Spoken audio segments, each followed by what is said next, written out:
Vienna में ही Hitler के दिल में यहूदियों के खिलाफ नफरत यानी एंटीसेमिटिज्म की भावना पैदा हुई।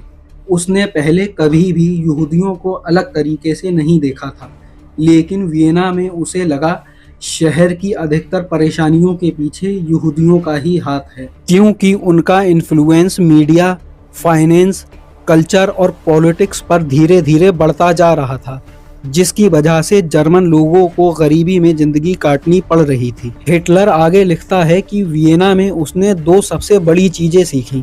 उसने लोगों के दुख और दर्द को समझा, क्योंकि उसने भूख और गरीबी देखी थी। पॉलिटिक्स और आइडियोलॉजी की ताकत को समझा कि कैसे एक ऑर्गेनाइज्ड मूवमेंट किस तरह पूरे शहर और मुल्क को बदल सकता है। वियना के ये साल हिटलर के लिए लर्निंग और सफरिंग दोनों से भरे रहे। वहाँ उसने एक तरफ भूख, फेलियर और अकेलापन झेला, तो दूसरी तरफ एक नई आइडियोलॉजी और एक नई सोच अपनाई। ये वही सोच थी जो आगे चलकर उसकी पूरी आइडियोलॉजी और पॉलिटिक्स का आधार बनी। हिटलर जब वियना में अपनी गरीबी और संघर्ष से भरी जिंदगी जी रहा था, तब उसने अपने आसपास के समाज और पॉलिटिक्स को बड़े ध्यान से ऑब्जर्व किया।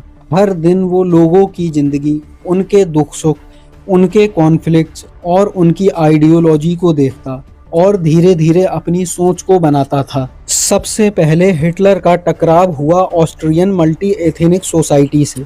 वियना एक ऐसा शहर था जहां जर्मन, स्लैब्स, चेक्स, हंगेरियन और यहूदी रहते थे।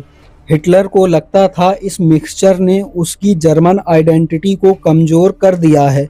उसने महसूस किया जर्मन जो सबसे ज़्यादा टैलेंटेड और प्रोडक्टिव थे, अब माइनॉरिटीज और आउटसाइडर के इन्फ्लुएंस के नीचे दबते चले जा रहे थे। यहाँ से उसके अंदर भावना पैदा हुई, अगर एक कौम अपनी रेशियल प्योरिटी को मेंटेन नहीं करती है तो वह धीरे धीरे कमज़ोर पड़ जाती है। आगे चलकर यही भावना उसकी नाजी आइडियोलॉजी की बुनियाद बनी। फिर हिटलर का सामना हुआ मार्क्सिज्म और सोशल डेमोक्रेट्स पार्टी से। वियना में उस वक्त सोशल डेमोक्रेट्स पार्टी का दबदबा था। ये पार्टी मजदूरों और मालिकों को इक्वल राइट्स दिलाने की बात करती थी। पहले तो हिटलर इनकी आइडियोलॉजी से काफ़ी प्रभावित हुआ, लेकिन जब उसने इनकी मीटिंग्स को ज्वाइन किया तो उसे महसूस हुआ कि ये जर्मन लोगों को उनकी असली शक्ति से दूर ले जा रहे हैं, सोसाइटी के डिसिप्लिन को तोड़ रहे हैं। और सबसे बड़ी बात, इस पार्टी का मेन कंट्रोल यहूदियों के पास था, जो हिटलर को बिल्कुल भी पसंद नहीं था। हिटलर सबसे ऊंचा और सबसे पावरफुल सिर्फ जर्मन लोगों को देखना चाहता था।